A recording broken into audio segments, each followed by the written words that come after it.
उमेश कामत. हाय नमस्कार, मी प्रिया बापर. मी आशुतोष गोखले. मी पल्लवी अजय. आणि आज खरं तर आमच्या ह्या एका टगीमुळे आम्ही एका अत्यंत सुंदर जागी भेट दिली आहे आणि तिचं नाव आहे बानोशी. होमस्टे आहे आणि नॅचरल होमस्टे आहे. सगळ्यात पहिली आनंदाची गोष्ट आहे म्हणजे तुम्ही ज्यावेळेला गाडी घेऊन त्या रस्त्यातनं आत शिरता तिथेच पहिलं वाक्य असं आहे की इथे स्ट्रेस फ्री झोन सुरू होतो आणि आम्ही एकच दिवस राहिलो आहे आणि लिटरली तो स्ट्रेस फ्री झोन आम्ही इकडे अनुभवलेला आहे.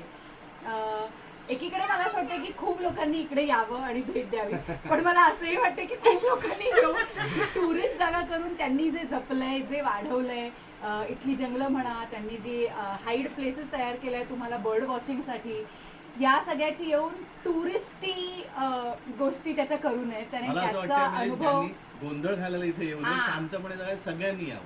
स्लो लिव्हिंग म्हणजे काय, जे की आपले पूर्वज कायमच करत आलेले आहेत, जे घरचं आपण खात आलो आहे आणि ज्या प्रकारचं आयुष्य आपल्या कोकणातली माणसं खरंच जगत आली आहे, तसं तुम्हाला इथे ग्राउंडेड, हंबल आणि नॉर्मल माणसासारखं जगायचं असेल निसर्गाच्या सानिध्यात तर प्लीज बानोशीला या.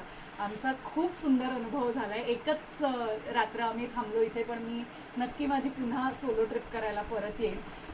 मी पहिल्यांदा नदीत जाऊन डुंबले, झाडावरती माकडासारखी लोंबकळले. सो कदाचित या गोष्टी मी पुन्हा येऊन पुन्हा करेन आणि इतर ठिकाणी जाऊन पुन्हा करेन, कारण पहिल्यांदाच हे अनुभव घेतल्यामुळे त्याची खरी मजा आहे जी आपण लहानपणी कधीतरी करून विसरून गेलो ती आता पुन्हा अनुभवायला मिळाली. सो प्रवीण दादा आणि Sheetal, thank you so much for hosting us आणि इतका छान प्रेमानी आपुलकीनी आमचा हा एक दिवस पाहुणचार नाही म्हणणार मी, तुम्ही घरच्यांसारखंच वागवलं, त्यामुळे thank you so much. Always welcome, always welcome. Thank you. Thank you.